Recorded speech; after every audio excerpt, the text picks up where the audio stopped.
दिल्ली की सियासत में एक उम्र है 75 साल, और इस उम्र से जुड़ा है एक नियम, एक ऐसा नियम जिसने बड़े बड़े नेताओं के करियर पर फुल स्टॉप लगा दिया। लेकिन क्या ये सच में एक नियम है या फिर पावर पॉलिटिक्स का एक सोचा समझा मास्टर स्ट्रोक? चलिए आज इसी गुत्थी को सुलझाने की कोशिश करते हैं। तो सवाल सीधे और साफ है। पहला, क्या ये 75 साल वाला रूल सिर्फ बाकी नेताओं के लिए था? और दूसरा, क्या ये सब एक बहुत बड़ी सोची समझी पॉलिटिकल चाल थी, एक मास्टर स्ट्रोक? तो चलिए शुरुआत करते हैं उस रूल से जिसने बीजेपी के कई दिग्गज नेताओं को ऐसा कह सकते हैं कि पॉलिटिकल स्टेज से अचानक एग्जिट लेने पे मजबूर कर दिया। ये नंबर देखिए, 75। पिछले कुछ सालों में बीजेपी के अंदर ये सिर्फ एक अंक नहीं था, ये एक तरह से पॉलिटिकल करियर की डेडलाइन बन गया था। मतलब आप 75 के हुए और खेल खत्म। ये सिर्फ एक उम्र नहीं, पावर गेम का एक टर्निंग पॉइंट था। जरा सोचिए, पिछले लगभग 10-11 साल में पार्टी के कितने ही बड़े बड़े नाम जिन्होंने सालों साल पार्टी के लिए काम किया, वो जैसे ही 75 के हुए उन्हें साइडलाइन कर दिया गया। और ये सिर्फ दिल्ली में नहीं हुआ, हर स्टेट में हुआ। इस एक नियम ने लीडरशिप की पूरी एक जनरेशन को एक तरह से रिटायर कर दिया। सब कुछ सेट लग रहा था कि ये रूल तो पक्का है, लेकिन कहानी में ट्विस्ट तब आया जब पिक्चर में एंट्री हुई आरएसएस की, जिसे बीजेपी का आइडियोलॉजिकल पेरेंट माना जाता है। और शुरू में तो ऐसा ही लगा कि आरएसएस भी इस रूल के पूरे सपोर्ट में है। और ये सिग्नल किसी छोटे मोटे फंक्शनरी से नहीं आया था, ये सीधा आरएसएस के सर्वोच्च नेता मतलब सरसंघचालक मोहन भागवत की तरफ से आया। उनका एक स्टेटमेंट, बस एक स्टेटमेंट, इस पूरी कहानी का सेंटर पॉइंट बन गया। तो हुआ ये कि 9 जुलाई को नागपुर में मोहन भागवत ने मीडिया के सामने कहा कि 75 साल के होने पर नेता को दूसरों के लिए मौका छोड़ देना चाहिए। अब इस स्टेटमेंट का टाइमिंग बहुत इंपॉर्टेंट था, क्योंकि पीएम मोदी की उम्र भी 75 के करीब पहुंच रही थी। तो जाहिर है इशारा किस तरफ था ये सब समझ रहे थे। और बस इस एक बयान के बाद दिल्ली के पॉलिटिकल सर्कल्स में तो जैसे भूचाल ही आ गया।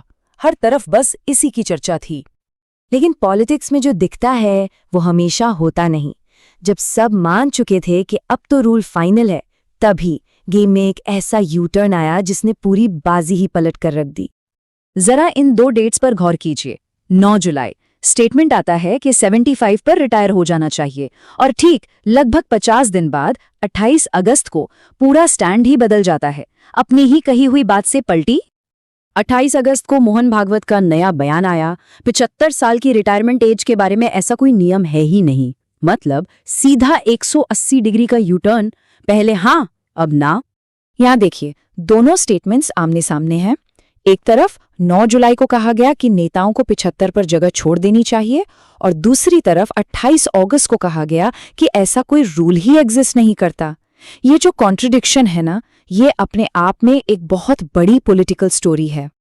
इस यू टर्न से सबसे बड़ा सवाल यही उठा कि आखिर ऐसा क्या हुआ?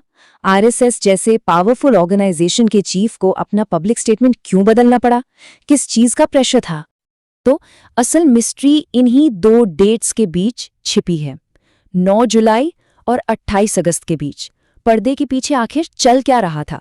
वो कौन सी फोर्सेस थीं जिन्होंने इस पूरी स्टोरी का स्क्रिप्ट ही बदल दिया?